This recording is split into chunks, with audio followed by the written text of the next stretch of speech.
Assalamualaikum warahmatullahi wabarakatuh, dan selamat pagi anak-anak sekalian.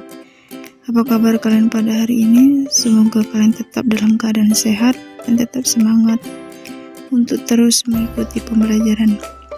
Baik anak-anak ibu sekalian, pada pertemuan sebelumnya ibu telah membahas mengenai pengertian, pola penyajian.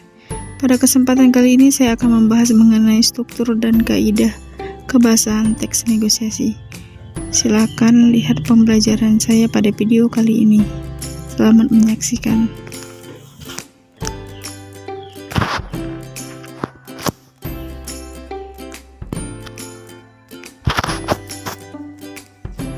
Struktur teks negosiasi merupakan bagian-bagian penting dalam teks negosiasi, di mana strukturnya atau bagian yang utama adalah orientasi. Orientasi merupakan pembukaan atau awalan dari percakapan sebuah negosiasi, biasanya berupa kata salam, sapa, dan sebagainya.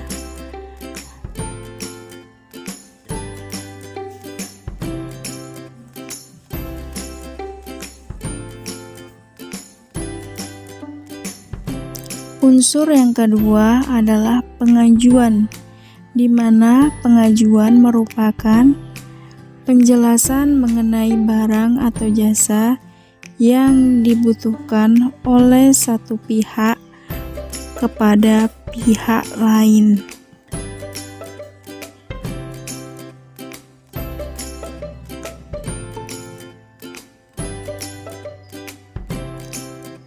Berikutnya, struktur yang ketiga adalah penawaran, di mana penawaran merupakan proses tawar-menawar pihak satu dengan pihak yang lain untuk mendapatkan sebuah kesepakatan yang menguntungkan satu sama lain.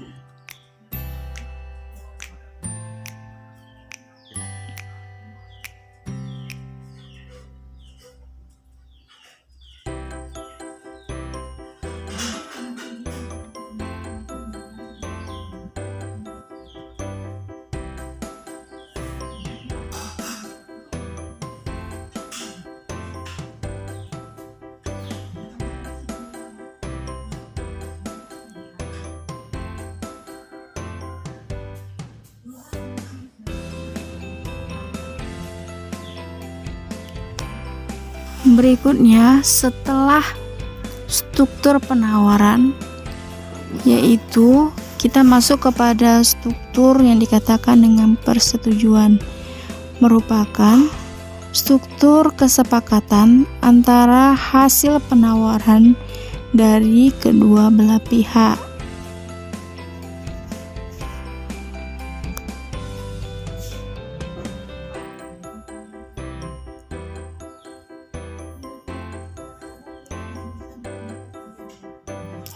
Dan struktur teks negosiasi yang terakhir adalah penutup.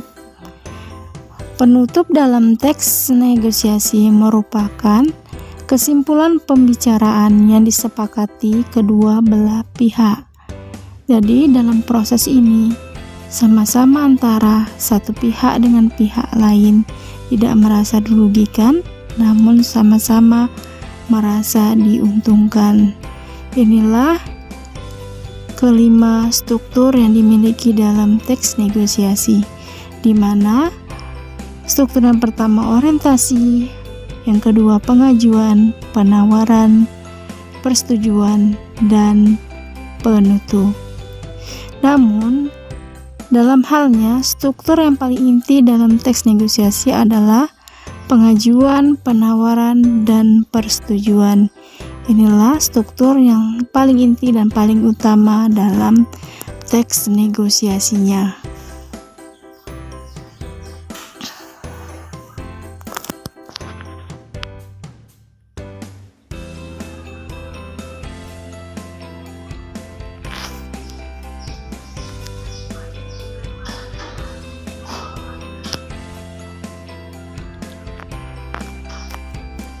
Selain dalam teks negosiasi memiliki struktur, Terdapat juga kaidah yang harus diperhatikan dalam teks negosiasi.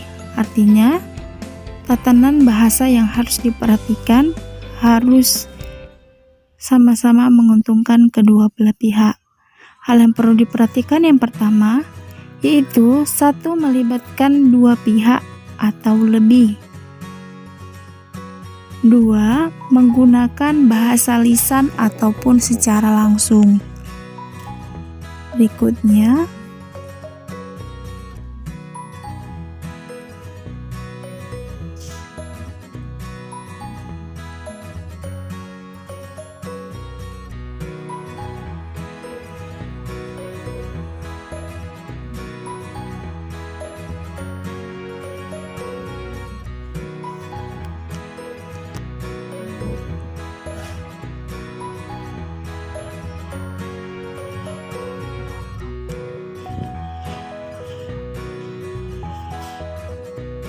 yang ketiga, mengandung konflik,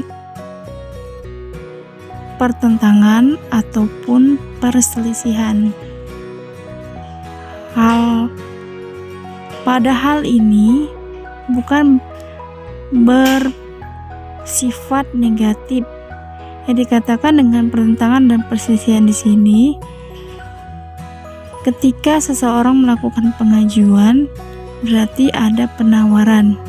Jadi proses tersebut adalah perbedaan kedua pendapat yang terakhirnya dapat menghasilkan satu persetujuan antara satu pihak dengan pihak lain. Yang keempat, ada tawar-menawar atau tukar-menukar. Sudah barang tentu yang dikatakan dengan negosiasi adalah proses tawar-menawar. Maka dalam transaksinya harus ada tawar-menawar ataupun tukar-menukar. Inilah dikatakan dengan proses yang keempat. Berikutnya, kaidah teks negosiasi yang berikutnya menyangkut keinginan atau hal yang belum terjadi.